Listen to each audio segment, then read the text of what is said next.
Olá, turma do quinto ano. Tudo bem com vocês? Eu espero que sim. Hoje teremos mais uma videoaula. Fiquem bastante atentos, tá? Peguem o livro de vocês de história. Quando vocês pegam o livro de vocês de história, eu vou estar colocando os slides da nossa aula de hoje.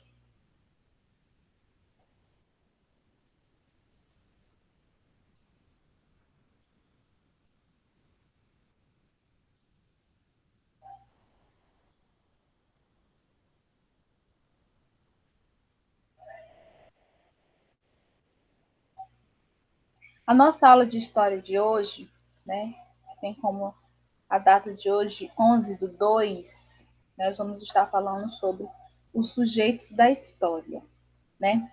E são esses sujeitos que fazem parte da nossa história. Então vamos lá, tá pegando aqui um livro de história para a gente estar acompanhando, né? Nosso assunto de hoje. As páginas serão das páginas 20 a 22.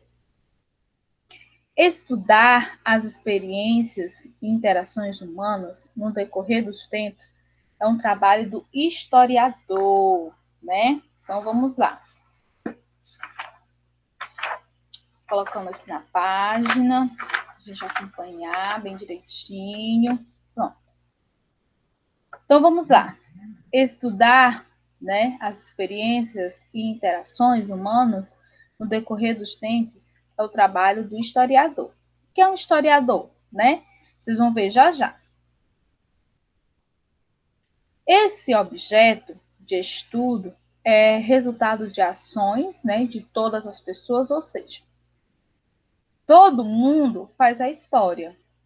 A história acontece em todos os lugares, não apenas nos campos de batalhas e em ilustres gabinetes políticos.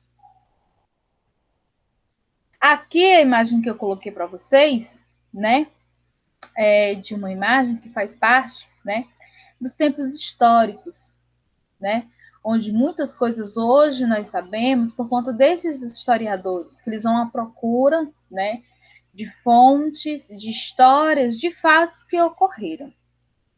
Então, segundo o poeta alemão, né, de 1898 e 1956, todos nós somos sujeitos da história e somos parte viva dela. Ela é muito maior do que personagens que aparecem em páginas de livros, representados como grandes heróis. As ideias desse poeta também defendem, né, que é preciso valorizar outras pessoas que possam, né, ser anônimas, pois sem elas a história perderá sentido. Devemos valorizar toda e qualquer experiência, os atos corriqueiros de pessoas comuns que que passam despercebidas dia após dia, pois assim como um personagem ilustre de livro, todas elas podem ser fonte de reflexão sobre o passado e presente. Ninguém faz história sozinho. Isso é verdade, gente. Ninguém faz história sozinho, né? Aqui, né, segundo o poeta, né, precisamos valorizar as pessoas, a história das pessoas, né? E esses historiadores, muitos, eles vão à procura, né, justamente disso, de fatos, acontecimentos que ocorreram, que nós hoje só sabemos disso porque eles foram à procura, porque eles pesquisaram. Vamos falar um pouco agora sobre fontes históricas. Por muito tempo, até o início do século XX, apenas textos escritos oficiais e autenticados por algum governo ou autoridade eram considerados fontes históricos. Então, até então, antes, né, algo só poderia ser considerado fonte histórica se fosse autenticado pelo governo. Se a própria autoridade falasse que ali era uma fonte histórica. Até então, se ele não mostrasse, não falasse, né, não era considerado uma fonte histórica. Então, eles tinham bastante dificuldade em apresentar-se, né, os seus trabalhos, as coisas, né, em relação, né, a isso, porque eles dependiam das autoridades para poder, né, ter acesso a essas pesquisas. Também acreditavam-se que apenas eles continham dados confiáveis para se conhecer o passado como realmente aconteceu. Então, eles só tinham, né, de fato, algo a apresentar só se as autoridades mostrassem. Se fosse outra pessoa fora a parte, não teria mais essa fonte tão confiável. Nas primeiras décadas do século XX, ocorreu uma mudança desse pensamento. O documento, né, escrito perdeu, né, o seu papel de única fonte confiável de notícias e outras fontes levadas em consideração. Então, o documento escrito ele perdeu o seu papel de única fonte confiável. Então, antes, né, só se tornava uma fonte, né, conhecida se fosse uma carta, algo escrito, né? Se não fosse, não tinha como ser considerado uma fonte confiável. Então, só se tornava-se uma fonte confiável, né? Se fosse algo escrito, né? Então, o documento escrito ele perdeu seu papel único de fonte confiável, né? Outras coisas que vieram a ser provadas através dos historiadores, então acabou, né, sendo provado que não era só algo escrito, né, só o papel. Qualquer vestígio deixado por sociedades humanas passou a ser considerado um objeto de estudo válido para estudar o passado. Então, qualquer vestígio, algo deixado pelos, né, as sociedades humanas, hoje é considerado um objeto que ele deve sim ser estudado para ver se, né, é algo que fez parte da história. Ó, aqui eu estou mostrando para vocês a carta, né, que era algo escrito, onde era a única fonte antes, né, que eles tinham como algo que era oficial, né, e também aqui eu estou mostrando para vocês como os historiadores eles procuram, né, fontes, né, que possam ser provadas, que fizeram parte da história, né, que eles conseguiram provar que eram, né, provas de que algo ali aconteceu, né? Então os historiadores eles têm essa responsabilidade, né, de procurar, de investigar, de pesquisar se ali tem fonte histórica ou não, né? E se tiver, né, o que foi que fez parte dessa história, né? Qual é o acontecimento que se obteve ali naquele local? Então isso faz parte dos historiadores. Essa noção ela permanece hoje, nos dias de hoje, praticamente tudo que uma pessoa faz, os lugares por onde ela passa e os objetos que podem ser considerados uma fonte histórica, tá? Então, apesar, né, dessa abertura, ainda permanece a importância dos documentos escritos. Não é que os documentos escritos deixaram de ser um documento, né, oficial. Não, eles ainda continuam sendo.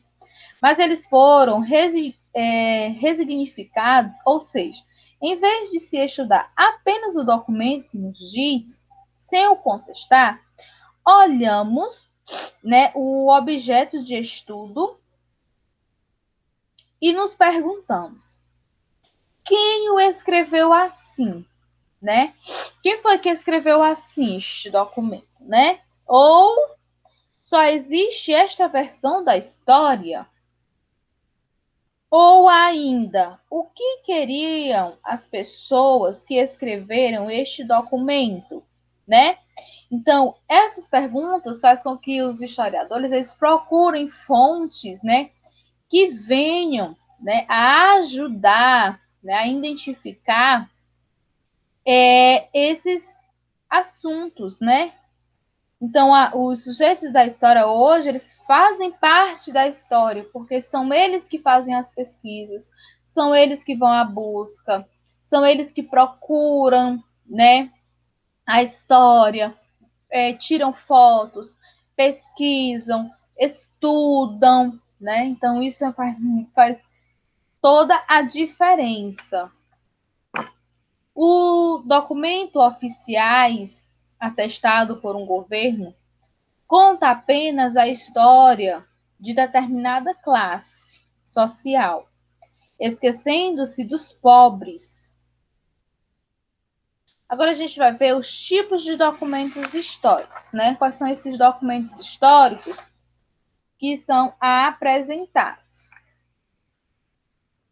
Atualmente, né, o objeto ele pode ser usado para se estudar a história, de forma que esse documento ele não está mais preso a também limitações, né, de classe social, né? Então esses documentos, ele atualmente ele é um objeto que ele pode ser usado pelos historiadores, né, como estudo, para descobrirem, né, fontes históricas. Para facilitar a categorização dos objetos de estudo, os historiadores convencionaram três grandes categorias de documentos históricos. Primeiro, documentos escritos, tá? Os documentos escritos são livros, jornais, revistas, bilhetes, narrativas pessoais, livros com lendas, orações, inscrições em diversos objetos, enfim, qualquer registro gravado por qualquer pode ser considerado uma fonte escrita. Documentos não escritos. Esse tipo de fonte ele corresponde a iconográficos, que são materiais orais, mais precisamente imagens, como desenhos, mapas, pinturas, esculturas, fotografias, cartazes de propaganda, medalhas, rótulos, músicas, filmes, documentários, enfim, qualquer objeto que possa ser estudado e não tenha forma de uma fonte escrita. Então, esses aqui são os que fazem parte dos documentos não escritos. Agora vamos para os documentos arquitetônicos. São construções, casas, prédios de apartamentos, igrejas, cemitérios, estações de trens, pontes, qualquer construção que possa ser estudada para descobrir fatos sobre o passado, tá certo? Então, tudo aquilo, né, que se faz, né, como descobrir os fatos do passado são documentos arquitetônicos, tá? Então, os tipos de documentos históricos são divididos em três, né? Nós vimos aqui, que são os documentos escritos, documentos não escritos e os documentos arquitetônicos, tá? Então, tem essas três divisões, tá? Agora, para completarmos, né, a nossa aula de hoje, eu vou estar explicando as atividades que você deverá fazer, certo? Peço a atenção de vocês nesse momento, é muito importante que vocês tenham atenção, porque quando você se tem atenção, né, você consegue realizar as suas atividades, tá? Então, a nossa aula de hoje falou sobre os sujeitos da história, que são aquelas pessoas que vão à busca de informações, de provas, né, de como foi feita a história, de como se aconteceu a história, como foi, de que forma foi, o que aconteceu. Então, a história que hoje nós sabemos fazem parte, né, por conta desses historiadores que foram à busca, que procuraram, né? E aí, hoje nós encontramos, né, na história, tudo, né, todos os acontecimentos, tudo que aconteceu, que foram os historiadores que fizeram parte dessa informação. Então, vamos lá, vamos começar pela página 23, tá, turma? Vamos lá, quinto ano. Coloquem o livro de vocês na página 23 do livro de História. Primeira questão. Com suas palavras, explique a frase. Ninguém faz história sozinho. Então, o que você entende por esta frase? Ninguém faz história sozinho. O que quer dizer, né? Quer dizer essa frase? Então, você vai escrever com suas palavras. Segunda questão. Escreva o que é fonte histórica. Vai escrever o que é fonte histórica, certo? Terceira questão. Observe cada uma das imagens abaixo e escreva o nome da fonte histórica. Vocês vão observar a imagem e vai dizer se essa fonte histórica é um mapa, é uma pintura, tá? Então você observa e coloca. Quarta questão. Por que, até o início do século XX, apenas os documentos oficiais podiam ser considerados fontes históricas? Por quê? Que até esse prezado século, né?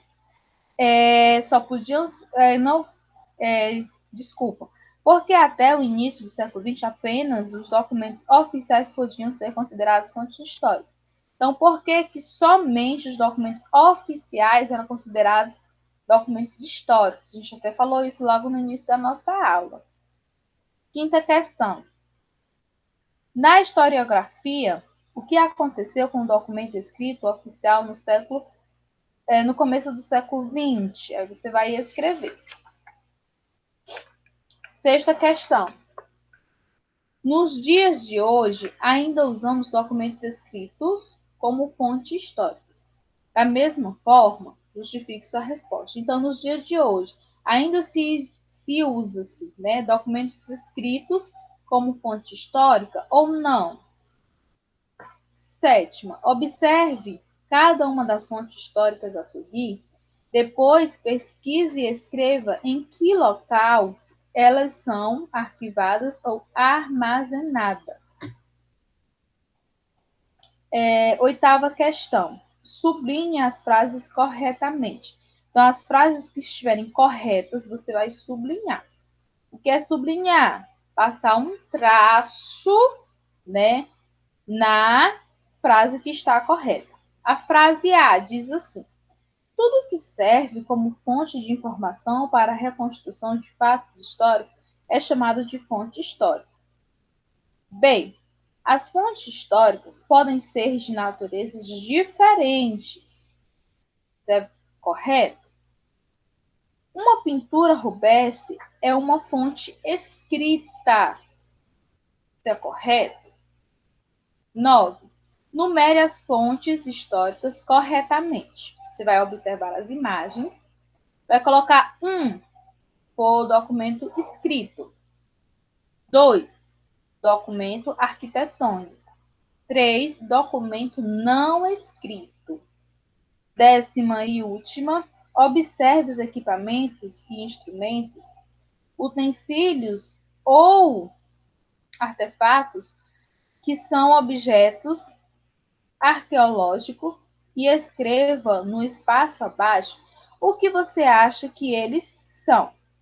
Então, na primeira imagem, né, como um objeto que era usado no passado. Ele era usado, o que, é que vocês acham que é? A segunda, né? E a terceira, tá? Então, vocês vão escrever o nome desses instrumentos, né? Não desses objetos, no caso, né? Que eram usados, né? Antigamente, tá bom, turminha? Então, essas são as atividades que vocês deverão realizar com bastante atenção e capricho, tá bom? Beijinhos, até o nosso próximo encontro, se Deus quiser.